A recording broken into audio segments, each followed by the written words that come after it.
Well, Lou, thanks for joining me.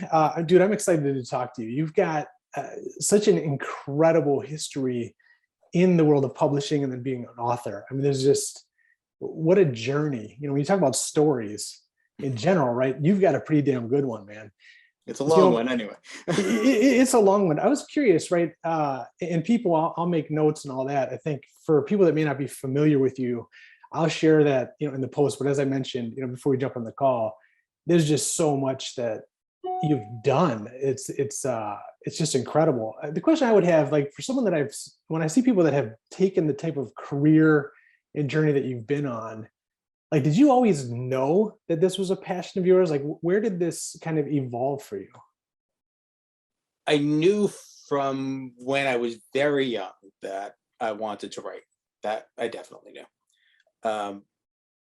I actually, the way this was supposed to play out, was that I was supposed to teach. I got a degree in education, but when I graduated, there were no jobs. I mean, none. I mean, there were 100 people applying for every teaching job Yeah. available. That I was not that guy. I was not that 1 in 100 teacher.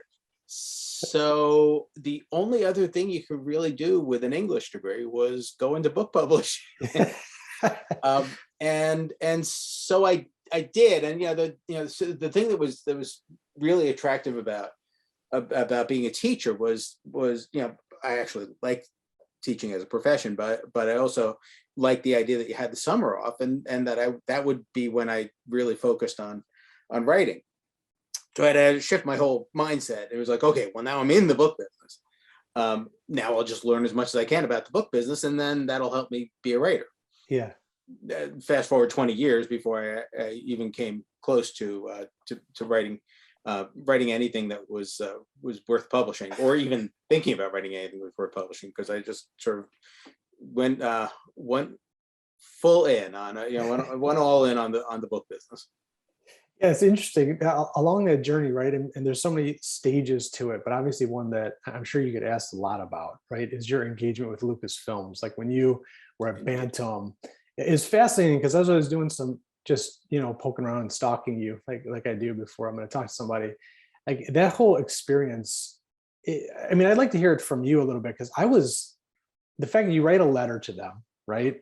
And then you get into the experience of it. So one, if you could share with us just kind of how that evolved and how that even came to be, but secondarily, just working with them. I think when I think of taking that type of a legacy product, that type of, brand, and then being able to get involved, I would imagine that there's a level of excitement, but also, man, you've really got to kind of dance around things. It's got to be a pretty big challenge, no? Oh, indeed, indeed. Well, I mean, the way it all started, I mean, it was funny because I was at a lunch date, and I was talking to my my lunch guest, and we got around to talking about Star Wars and how just unfortunate it was that it stopped after 3 movies. Yeah. Because it was so much. He had built such an enormous universe, um, and as we're having this conversation, I'm having an internal conversation about, I should reach out to them, see what happens. So I went back to my office and I wrote this very, very heartfelt letter about, being a huge Star Wars fan, and, and being very committed to looking at that kind of licensed publishing in a brand new way. And if Mr. Lucas is really never going to do another movie, I would like the opportunity to bring those stories forward in a different form. And crickets, I mean, there was no response whatsoever. And we were an enormously hot publishing house at that point. We were publishing, Bantam had always been a major paperback fiction publisher, Yeah. but we had gone on to become a huge hardcover publisher, and we published Lee Iacocca's autobiography, we published Chuck Yeager's autobiography, we published A Brief History of Time. We had all these gigantic bestsellers. They were really substantial books, And so that was a key selling point. And, so I thought, yeah, they'll at least, respond, right? A year later, I get a phone call from their licensing division saying, we want to get back to you about that letter. I said, Wow. well, that's great. I mean, I'm sure you guys have a lot going on. So the fact that you responded at all is kind of cool. And the thing that was so good about that conversation was I said to them, look, the only way to do this, you don't mess around with the Star Wars legacy. Like I needed to tell them that. The only way to do this is to do it, do the best, licensed novels ever, because this is the best property. Yeah. But if we're going to do that, I need to be able to hire a real writer, somebody of real substance. And that's, that means that we're going to have to let the writer really dig in. And they were totally on board with that idea. They were completely on board with that idea, which I thought right at that point, I thought, okay, these are the people I should be working with. Yeah. Because they take the property that seriously, that they knew that if we just hired some guy to do costume drama, it was never going to work. So we reached out to Tim Zahn, who was who had just won the Nebula Award that spring, I think. And it turns out that Tim was a gigantic Star Wars fan, so it was the perfect match. And they really allowed us to write books that felt like sequels. What they had said was, George is really thinking at some point he's going to go back. He's going to go. He'll do prequels, but he's not thinking about doing sequels. So the sequel universe would be open.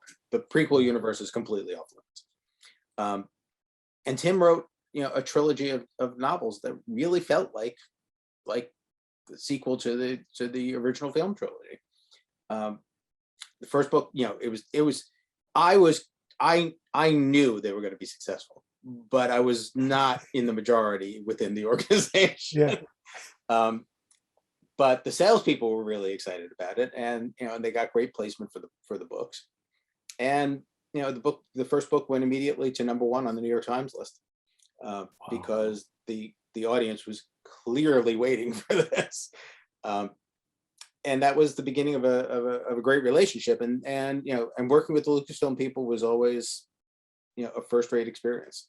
That campus is stunning. Going to the Lucasfilm campus, which was really decades ahead of its time. I mean, they did for, in terms of the employee environment, what people like Google became famous for, but they were doing it 20 years before Google did Yeah. it.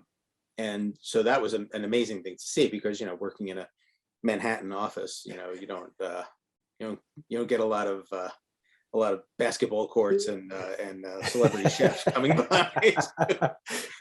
That's pretty crazy. I mean, it's got to feel, anytime you kind of look back on a career, like I love like talking to guys like you, because, I mean, candidly, like you're so involved in things you've done are so incredible, but you're kind of behind the scenes.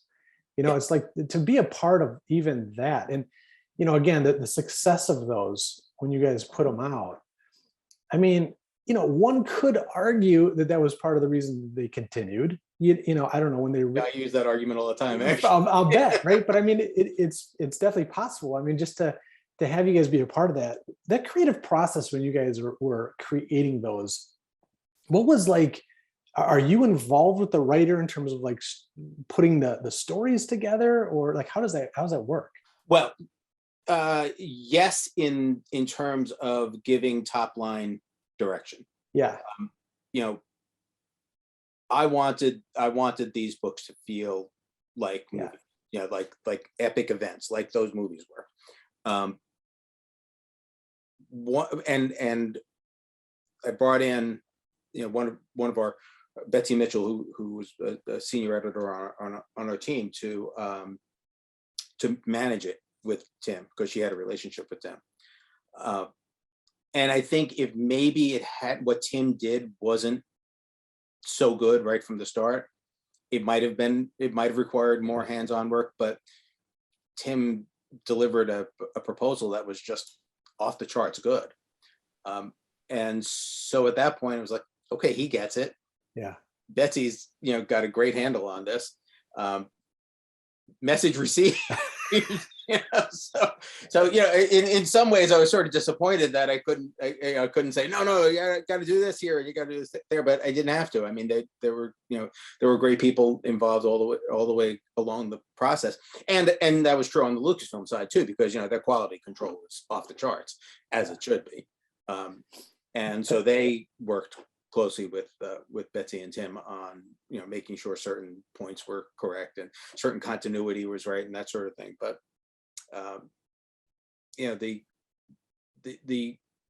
my biggest contribution, aside from writing the letter in the first place, my biggest contribution was just saying, forget everything that you've seen in the past.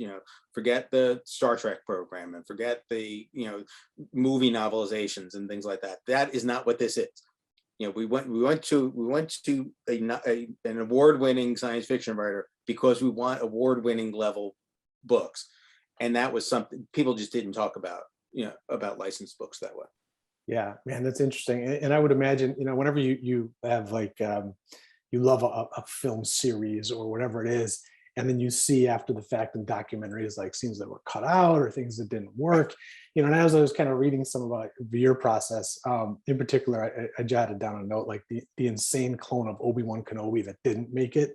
And I always think like, man, those inside stories of what they didn't approve had to be just a ton of fun to create, man. It was, but I think they also probably don't want me to talk about it. That's what I was gonna say. That's why I'm just gonna leave that out there, right? Oh my God, that's hilarious. I was watching another interview with you. I don't know who. I'll try to credit them, but you mentioned something that really struck a chord with me as a marketing guy, and it's just like reading requires a certain level of engagement, right? I think that's a really interesting way to think about that art form of writing. I guess in a digital world, like, explain what you mean by that. Like when you think, I mean, there are only really two entertainment forms that require the active involvement of the person being entertained. Yeah. One is gaming, which certainly requires very active involvement. The other is reading. One doesn't read passively. Yeah. You have to be on it the entire, as the consumer, you have to be on it the entire time. And that transaction therefore needs to be a different transaction than the transaction you're making when you're selling somebody a TV show or selling somebody a movie or a song or anything like that, because the consumer has to put in work. Therefore, you have to justify the work. You have to earn their willingness to put in the work, and that requires approaching that consumer in a very different way. You have to prove your worthiness when you're marketing a book in a way that you don't necessarily have to with most other entertainment forms. Most other entertainment forms can sort of pitch, we're going to give you a good time.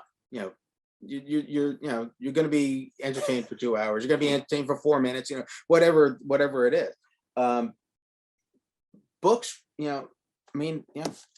takes this book that's just sitting in front of me. That's 10 hours. Right there. You're asking somebody to commit 10 hours. That you have to prove that you're worth it. How much attention do you put into that experience? Like when it comes to everything from the artwork to paper, print quality, all that. I mean, the aesthetics of the piece. Like, how much attention goes into that? And then the second question I would have to that, in your experience, like what level of impact does that have on the success of a book? Well, that's an excellent question, because I think we're learning that the answer is different than we thought the answer was. The assumption when digital books showed up, but digital books failed to show up many times. But when they finally actually showed up, when the Kindle came around, when the Sony Reader came around, that sort of thing, and the consumer finally started to connect with it, the assumption was that digital would just take over the market, because the assumption was that most readers read for the words, and that the readers, there were readers who read for the words and the readers who read for furniture, or bought books for the furniture. It could be the same person, yeah. But that the book experience was a twofold experience. One was the quality of the writing, the other was the quality of the product. And everybody in the industry, so the big breakthrough in digital was in 2011, and by 2012, people were projecting that digital sales would represent 70 to 75% of the market, the whole market, by 2017, say. And there were a couple of years of significant growth, and then it flatlined, and then it actually started to decline. And what became clear about that was that the book consumer was sort of saying, it's really one experience for us. Mm-hmm. We want the words, but we want the words in this package. And we don't necessarily just want the words. Yeah. And that was a real surprise to basically the entire business. I mean, because the infrastructure of the business had very much, shifted to a digital world, and it's still, that's still true in a lot of the ways that books are sold to consumers.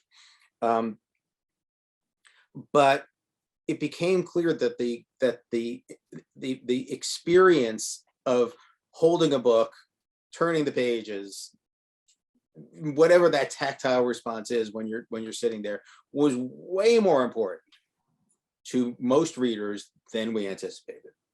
Yeah. Therefore, the package, became possibly even more important than it was before digital.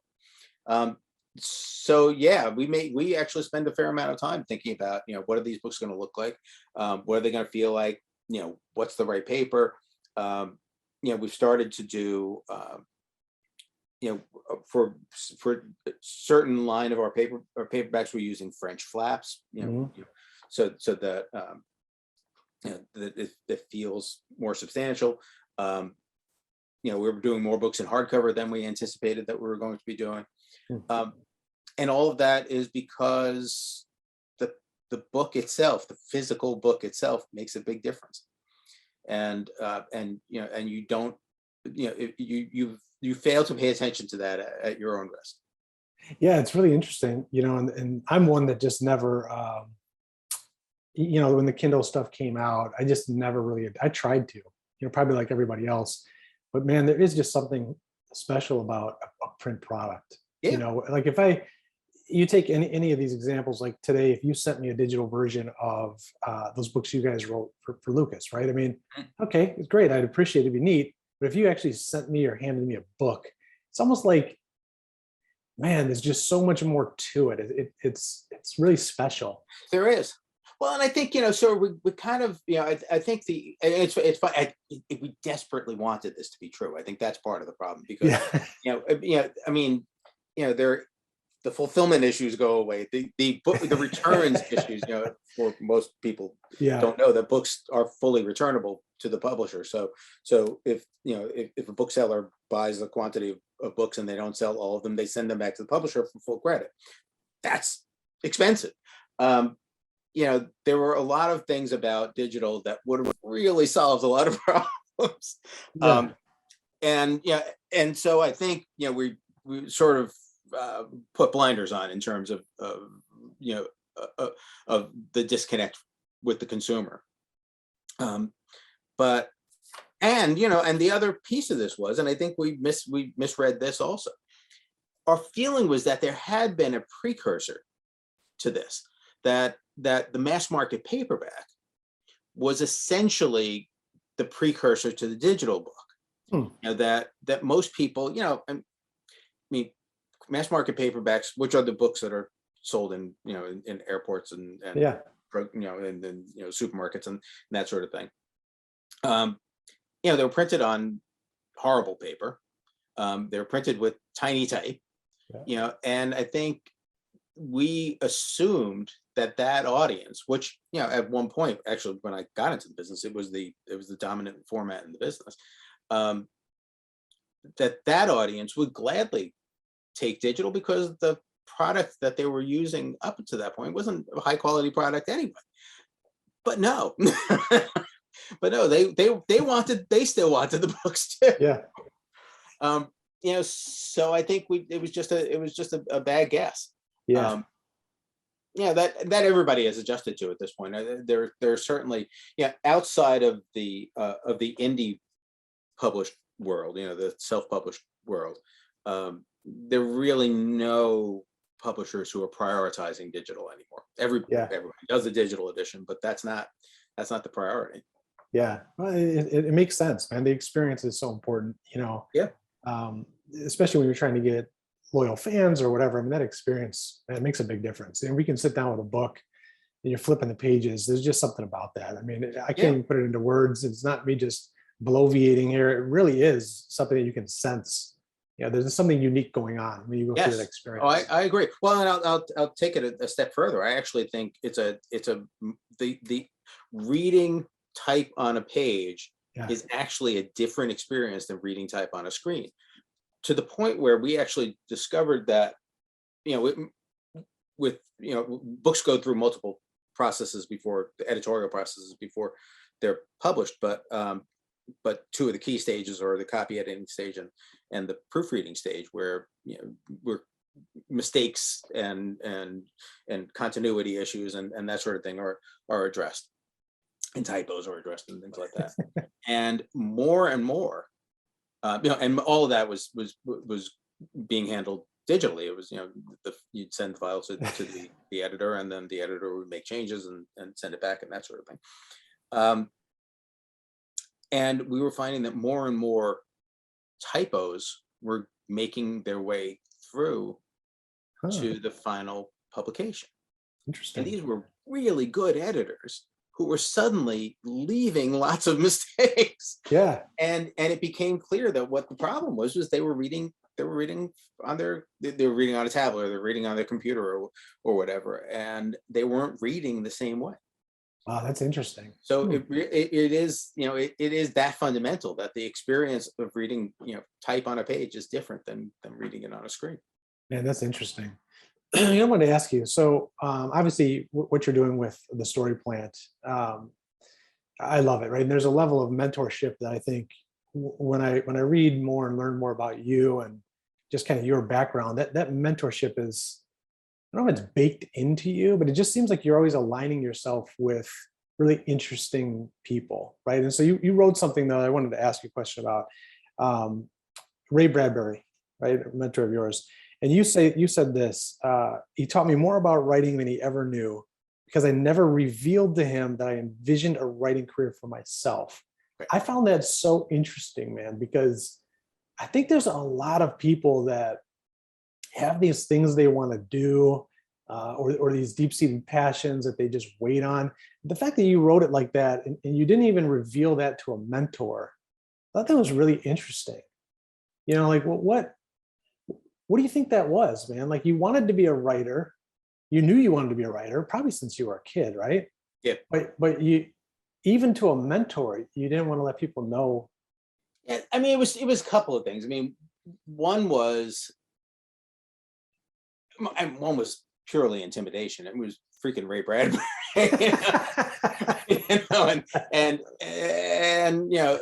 I never wanted to have Ray think that I thought that I was in his league. But the other was, I actually got the sense from Ray and from some other people who taught me a great deal that the lessons would be more valuable if they were indirect.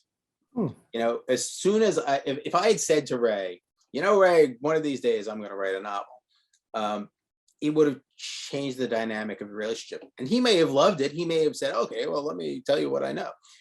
But talking to Ray about literature and watching his process was so much more valuable. And it never became something that he had to be conscious of in front of me.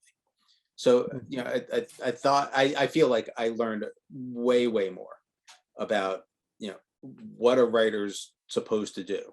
Yeah, that's And interesting. how, you know, what the contract is between the writer and the reader, than I ever would have if I had said to him, you know, hey, Ray, can you teach me how to, you know, create metaphors? So do you remember when the switch went off where you just were like, okay, it's time for me to become a writer? Because you've obviously I mean, you've written how many books now? A lot. 27. Yeah. So I mean, man, when you made the switch, it was go time. But do you remember that moment, like when you decided, okay, I'm going to do this? Well, actually, I do, and it's the moment happened it happened in movements. The first the first thing that actually registered for me, because I had sort of left it behind. I mean, when I was a kid, I wanted to write, and when I was, and I, you know, and I had a degree in English literature, and I had a minor in creative writing, so I did that stuff, you know, all throughout college. But when I got into publishing, I sort of really fell in love with publishing, and you really couldn't do you couldn't do a deep dive into both, and it was too important for me to establish my publishing career, to mess around with, you know, with writing fiction. But when my wife and I were getting married, we wrote, you know, we decided to write our own vows, and we had somebody who was working with us, the person who was going to officiate, who was working with us on the process. And when I sent her the vows that I was going to read to my wife, she looked at them and said, man, I wish somebody would write that for me. And it was the first time, because, you know, most of my writing at that point was like memos, you know, Yeah. you know, white papers, that sort of thing. It was the first time that I realized how what I was writing could actually affect another person. So that put it in the back of my head. It was like, okay, I gotta, you know, dust this off a little bit. And then, you know, as I was getting further along in my publishing career, I got to the point where, you know, I wanted to spend more time with my family. I wanted to be able to not get up at 5:30 every morning and get on a train and do that whole thing and have budget meetings and that sort of thing. And so, you know, I started thinking, you know, what's the exit? You know, what's my exit strategy here? And you know, it came around to writing. So I started thinking, you know, okay, well, I'm going to write a novel. Gee, I wonder what that is. Yeah. And that was, you know, a significant piece of the process. And then, and then Avon, I was publisher of Avon at that point. Avon was purchased by HarperCollins, and I was a very highly paid senior executive, and they didn't need as many highly paid senior executives at that point. And so they gave me a golden parachute, and I thought, okay, this is a sign here. It's time to take the time that you're offered by having this money in the bank to give that writing thing a shot. Yeah. And that's really how that's how I committed myself to it. But man, it was ugly. It was so you know, it was just it was just so humbling to start writing and really, and I had a contract. I'd written a book proposal, and Tor gave me a contract, and so I had to write the book. And to realize, you know, that I'd written, you know, 75 pages of what essentially sounded like a white paper. You know, it sounded like corporate communication. And that I had no actual understanding of how to write fiction. No, regardless of the fact that I had learned from an enormous range of brilliant writers over the years, led by Ray. Yeah. And so I just threw it all away and started all over again, and then started to actually pay attention to what it was that I had been seeing, from good writers over the years, and that got me to the finish line. But man, that first draft, thank goodness I didn't even think about saving it, because it probably stopped me cold. That's funny. Do you still have, or did you ever have, I've heard it called like imposter syndrome. Like, did you ever, when you were writing, just think like, Oh as, yeah. yeah, as good as you are and the people that you've surrounded yourself with, I mean, it's got to be, I mean, I guess anything, right? But it's kind of a scary experience where like, man, am I really good enough to do this? Oh, I mean, to the point where when my first novel came out, it came out pseudonymously, Yeah, because yeah, I noticed that. I was going to ask you I about thought, that. oh man, everybody in the industry that I know is going Yeah. to know that I wrote this book. Yeah. Now, I'm not sure I'm ready for so I'm going to publish this book, and only 20 people in the industry are going to know that it's me. That's funny. Yeah, no, it actually took me, and it took me until like the fifth or sixth book before I put my own name Man, isn't that on it. something?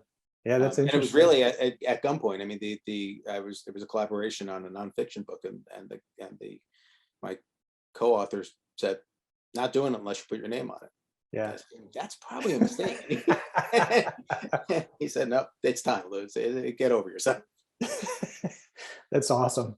Yeah, when I look at what you're doing, I mean, from what I know about what you guys are doing over at Story Plant, it's interesting to see. I always try to figure out the trajectory of people that I interact with. It's really interesting, and you're a guy that, I don't know if you think about it as much, maybe, but as you read more about you, and as I've done recently, it's like the people that you have encountered in your life and the company. It's really interesting. Like, I don't know, and I think it makes sense what you're doing with the Story Plant. Right, there's a level of empathy and understanding for the creative process and what those authors want to do. And I want to ask you just about another one of your friends, who passed not too long ago, but Sir Ken. Right? I think that was really interesting. First of all, for those people that don't know, and I'll link to it. I mean, I think it still is like the most downloaded Yep. TED Talk ever, right? Yep. Which is incredible. But I found it interesting. You were writing something about an experience that you had at a symposium where people were coming up to him and interrupting you guys continually. And it was so endearing to me, the way that you kind of absorbed that experience, and resonated on it, from the fact of, it wasn't that he was a celebrity as much as the impact that he had on these people's Oh, lives. yeah. And I think, those type of experiences, those people that you engage with and meet on your journey in life, I don't think it's by accident all the time, and you've engaged with so many of these people that, and I guess my question is, all of those mentors and all those people, I imagine, like, is that at the foundation, the core of what you guys set up and are doing at the Story Plant? Oh, absolutely, 1,000%. I mean, it really was. I mean, the way the Story Plant started, because it goes right to the answer to your question.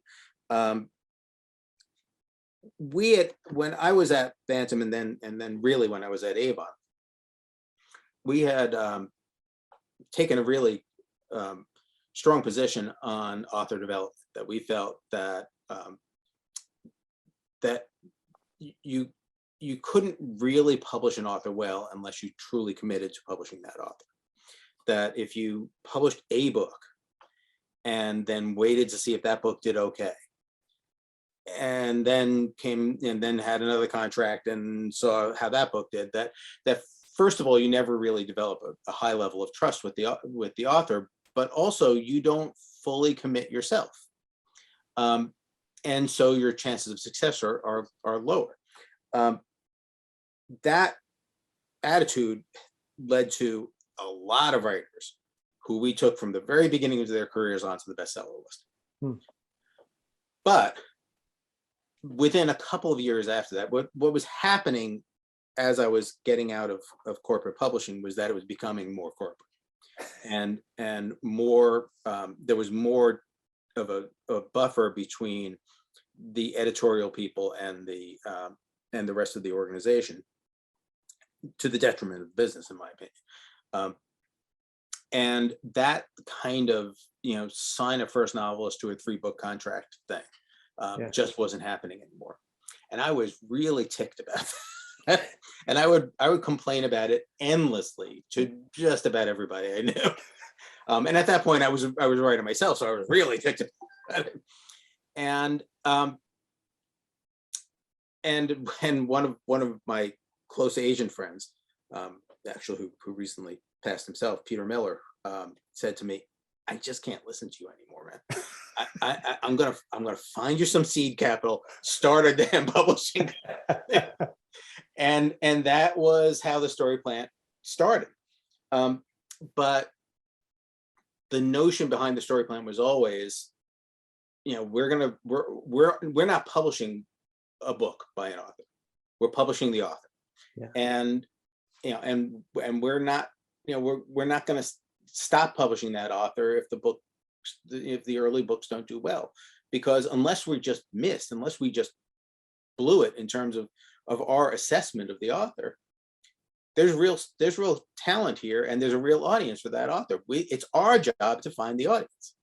So, on one side it's, help the author write the best book they possibly can, and the other side is help find, go out and find the audience. And that is fundamental to the company. Man, how awesome is that? And not to go back to the Star Wars analogies here, but you're kind of like the Yoda right now, right? I mean, you're you're kind of in that role. But it is interesting because, the way you stated in the past, I found it really interesting, right? Because typically, I guess historically speaking, that would be the role, right? Here's what you do. I'm the guy who has all this experience. I'm going to show you how to do it. But you've said in stuff that you have written in the past, just how much you learn from the other generation as well, which I think is missing in business in general, right? Because I deal with a lot of business folks where, that's the thing. You've got this, oh, they want to do all this, the young folks have this. You had a really interesting take on it. I think that no matter whether you're in books or whatever business you're in, and I forget how you stated it, but understanding the core and what is important in the product you're putting out there, and then looking at all the shiny objects and the tactics and the cool stuff. And we do live in a world, unfortunately, where it is a click-based society, right? I mean, that's where the money is made. It's like, what can I do on keywords? What can I do? Mm-hmm. And I just love people like you, and I feel the same way about artists and comedians that are really true to their craft. Because I do think we live in an era where it may take time, it may not be easy, but that's going to rise to the top. People are going to want that authentic artistry, and they know it when they see it.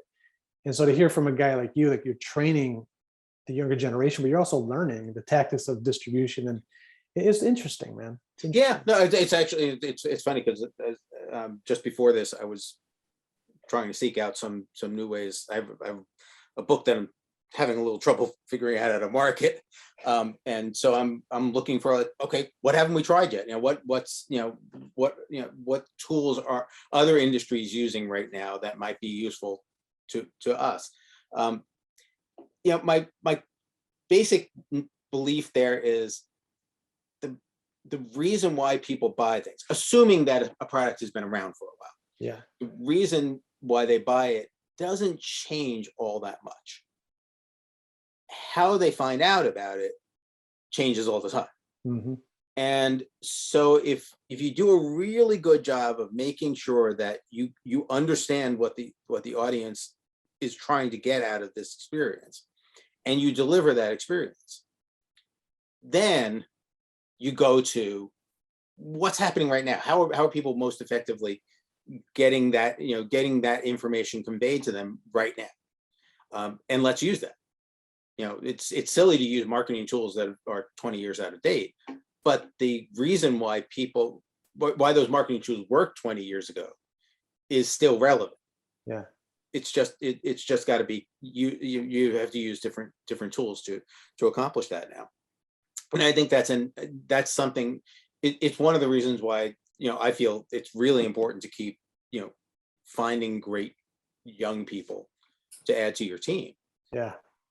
Because they're thinking differently. they come from a different world, you know, that, and you know, if I don't, if I don't travel in that world, I could be missing all kinds of opportunities. Yeah. So, you know, so, yeah, yeah, I think the tools, you're always revising the tools. You're always, you know, putting new stuff in your toolbox. But the contract with the consumer really hasn't changed all that much, especially when it comes to something like reading. Yeah, I love it, man. And I want to be respectful of your time. Dude, it's been great talking to you. I mean, I was really looking forward to this, and I'm very impressed, but also inspired by, what you've done. And I do think that people, whether they're in publishing or whatever, and I'm not just saying this, and everyone has a story. I don't know you personally, but there just seems like a level of authenticity that when you go through life, kind of living by a code, if you will, just good things happen. And so I'm so happy for you and really what you're doing to those authors. I mean, what an opportunity to be mentored and work with somebody like you, I'm sure. I mean, it's just got to be incredible.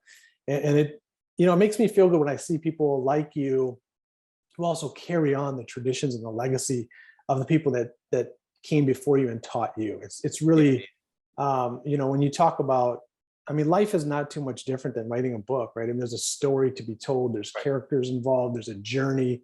And, when I see people that kind of, at least from my observations, that do it in a way that I hope that I also do it, Mhm. it's admirable, and I appreciate it, man. Well, thank you for saying that. And yeah, I think it's important to have standards and to live by them. Not to the point where you can't possibly change, because sometimes you need to. Sometimes you need to, to tweak the plan a little bit. But something you said earlier, really resonates, which is, if you just keep doing it the right way, then it's gonna deliver at some point.